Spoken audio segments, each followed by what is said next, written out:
मैं डॉक्टर जयशंकर शाही बीए प्रथम वर्ष अनिवार्य हिंदी के इस व्याख्यान में पुनः आप सबका स्वागत करता हूं। रहीम के साहित्य का हम अनुशीलन निरंतर कर रहे हैं और जैसा कि पिछले व्याख्यानों में हमने जाना कि रहीम कवि का साहित्य सत साहित्य है जो आदर्श जीवन मूल्य का संदेश देता है। पिछले व्याख्यान में कोयल और दादुर के प्रसंग के माध्यम से रहीम कवि ने युग और समाज पर कटाक्ष किया है। युग और समाज के जो कॉन्ट्रडिक्शंस हैं, जो आयरनी है, जो विडंबना है, उस पर टिप्पणी की है रहीम कवि ने कि कोयल अर्थात गुणवान व्यक्ति और दादुर अर्थात मेंढक अर्थात गुणहीन व्यक्ति, इन दोनों का अब आज के समाज में, आज के युग में किस प्रकार से गुणवान व्यक्ति की उपेक्षा की जाती है, सज्जनों की उपेक्षा की जाती है और दुर्जनों को सम्मान दिया जाता है, गुणहीन वाचालों को सम्मान दिया जाता है। तो रहीम कवि इस पर व्यंग करते हैं। तो युग और समाज की विडंबना पर कटाक्ष करता हुआ यह दोहा रहीम कवि का है।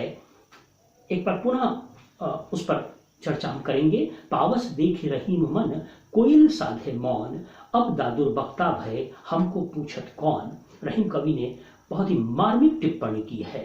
कोयल जो मीठी कूक से सबको आकर्षित करती है, सबके मन को मोहित करती है। किसी कवि ने जब लिखा, कौन तपस्या करके कोकिल काली तू कर डाली काया, कौन तपस्या करके कोकिल काली तू कर डाली काया, कौन तपस्या करके कोकिल तूने ऐसा स्वर पाया। तो कोकिल की जो काकली है कर्णप्रिय होती है, लेकिन रहीम कवि ने यहां बताया कि पावस ऋतु के आते ही कोयल ने मौन साध लिया है, अर्थात गुणवान व्यक्ति चुप हो गए हैं।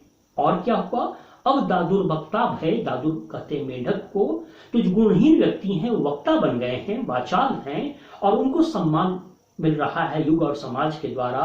और कोयल अर्थात गुणवान व्यक्ति यह सोचता है कि हमें अब कौन पूछेगा, हमारे गुण की पहचान कौन करेगा।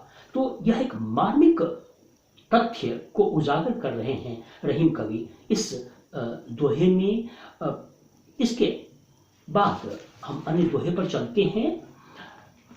टूटे सुजन मनाइए, जो टूटे 100 बार, रहीमन फिर पोहिए, टूटे मुक्ताहार। रहीम कवि इसमें नीति का संदेश देते हैं।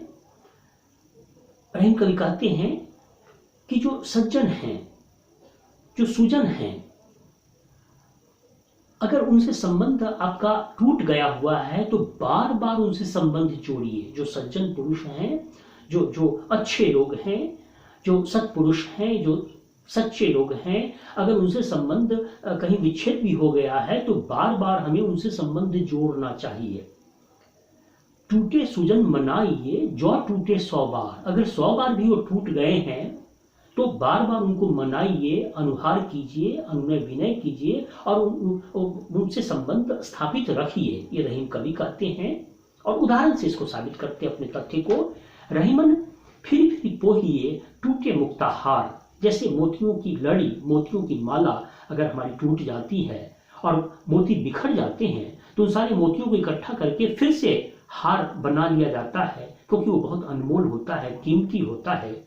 ठीक उसी प्रकार से रहीम कवि कहते हैं कि जो सुजन हैं, जो अच्छे लोग हैं, उनसे किस प्रकार से अगर संबंध विच्छेद हो गया है तो फिर संबंध स्थापित कीजिए, बार बार उनसे अनुनय विनय कीजिए, अनुहार मनुहार कीजिए, उनको मनाइए और उनसे संबंध स्थापित कीजिए, संबंध बनाइए। तो टूटे सुजन मनाइए, जो टूटे 100 बार, रहीमन फिर पोहिए। फिर शब्द 2 बार आवृत हो रहा है। प्रवृत्ति प्रकाश अलंकार है और उदाहरण और दृष्टांत अलंकार भी परिलक्षित होता है।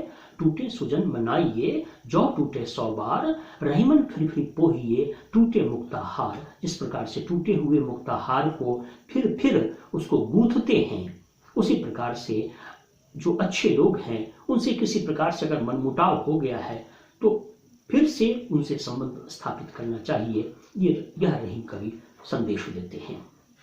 अगला जो दोहा है बहुत महत्वपूर्ण है और लोकप्रिय है, प्रसिद्ध है, जाना पहचाना दोहा। रहीमन पानी राखिए बिन पानी सब सून, पानी गए न उबरै मोती मानुष चून। सून और चून में तुक की योजना। दोहा छंद, शब्द सरल है, सुबोध है, शैली प्रवाह पूर्ण है। क्या रहीम कवि क्या संदेश देते हैं? रहीम कवि कहते हैं कि हमें पानी रखना चाहिए और पानी के 3 अर्थ हैं। 3 अर्थों में प्रयोग किया है पानी शब्द को रहीम कवि ने। और जब एक ही शब्द में कई अर्थ चिपके हुए हों, कई अर्थ सन्निहित हों, तब ऐसी परिघटना को श्लेष अलंकार कहा जाता है। तो पानी शब्द में श्लेष अलंकार है, श्रेष्ठ शब्द है। पानी शब्द के 3 अर्थ निकलते हैं। देखिए कैसे। रहीमन पानी राखिए बिन पानी सब सून। रहीम कवि कहते हैं कि हमें पानी रखनी चाहिए, पानी को सुरक्षित रखनी चाहिए, क्योंकि बिना पानी के सब कुछ सूना है, सब कुछ निरर्थक है। और पानी गए न उबरै मोती मानुष चून। अगर पानी चला जाएगा, अगर पानी समाप्त हो जाएगा तो मोती मानुष अर्थात मनुष्य और चून अर्थात चूना, तीनों का अस्तित्व निरर्थक है। अब इसको समझें इस बात को। रहीम कवि कहते हैं कि जैसे मोती का अगर पानी चला जाए, और पानी यहाँ चमक के अर्थ में है, आभा के अर्थ में है, जगमगाहट के अर्थ में है। मोती की जो चमक है, मोती की जो आभा है, मोती को वही अनमोल बनाती है। तो मोती का जो महत्व है वो उसकी चमक से है, उसके उस पानी से है। तो पानी का एक अर्थ हुआ चमक या जगमगाहट या झिलमिलाहट या ट्विंकलिंग। तो मोती की जो चमक के अर्थ में पानी शब्द का प्रयोग किया है रहीम कवि ने। फिर दूसरा अर्थ देखें, मानुष अर्थात मनुष्य, मानव। और पानी का यहाँ जो अर्थ है वह इज्जत के अर्थ में है, प्रतिष्ठा के अर्थ में है, सम्मान के अर्थ में है। कि अगर मनुष्य का पानी चला गया, मनुष्य का सम्मान चला गया, मनुष्य की इज्जत खत्म हो गई, मनुष्य का चरित्र खत्म हो गया, तो फिर मनुष्य का जीवन निरर्थक है। तो मनुष्य का पानी अर्थात मनुष्य का सम्मान, मनुष्य की मर्यादा, मनुष्य की इज्जत, मनुष्य का कैरेक्टर, मनुष्य का चरित्र, अगर वो चरित्र चला गया तो फिर मनुष्य जीवन निरर्थक है। तो जिस तरह से मोती की चमक चली जाए तो मोती निरर्थक है, उस प्रकार से अगर किसी मनुष्य का सम्मान चला गया, किसी मनुष्य की इज्जत चली गई, किसी मनुष्य का चरित्र चला गया, तो फिर वो मनुष्य का जीवन निरर्थक है। तो पानी का दूसरा अर्थ हो गया मनुष्य के संदर्भ में इज्जत, सम्मान, प्रतिष्ठा, चरित्र। तो रहीम कवि कहते हैं कि पानी को बचा कर रखना चाहिए। जैसे मोती का पानी चला जाए तो मोती निरर्थक है, अर्थात मोती की चमक चली जाए तो मोती निरर्थक है। मनुष्य को पानी बचा के रखना चाहिए, क्योंकि मनुष्य की इज्जत अगर खत्म हो जाए तो मनुष्य का जीवन निरर्थक है। अंग्रेजी में एक बहुत महत्वपूर्ण पंक्ति आती है, if wealth is lost, nothing is lost. If health is lost, something is lost. If character is lost, everything is lost. अगर हमारा धन कुछ खर्च हो जाता है तो समझिए कि कुछ भी खत्म नहीं हुआ। अगर हमारा स्वास्थ्य नष्ट होता है तो समझिए कि कुछ नष्ट हुआ है।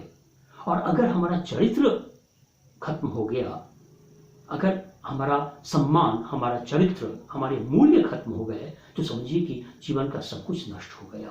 तो जो बात अंग्रेजी में कही गई है उसी तथ्य को मध्यकाल के कवि रहीम भी उसी तथ्य को यहाँ उपस्थित कर रहे हैं कि मनुष्य की सबसे बड़ी जो महत्ता है उसके कैरेक्टर में है, उसके चरित्र में है, उसके गुण में है, उसके सम्मान में है, उसके पानी में है। और रहीम कवि कहते हैं कि उस पानी को बचा कर रखना चाहिए, उस पानी को सुरक्षित रखना चाहिए। तो मोती के अर्थ में पानी, मनुष्य के संदर्भ में पानी, और तीसरा जो संदर्भ रहीम कवि दे रहे हैं चून अर्थात चूना।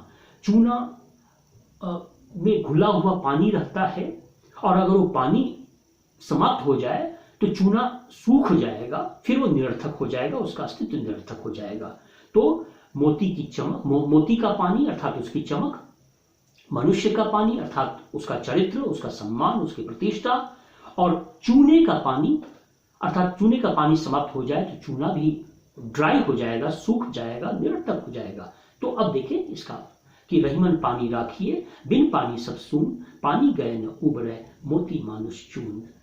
रहीम कवि संदेश देते हैं कि हमें पानी को बचा करके रखना चाहिए, क्योंकि पानी के बिना सब कुछ सूना है, सब कुछ निरर्थक है, सब कुछ मीनिंगलेस है। और मोती, मनुष्य और चूना के संदर्भ में रहीम कवि ने इस पानी शब्द को आपके सामने हम सबके समक्ष प्रस्तुत किया है।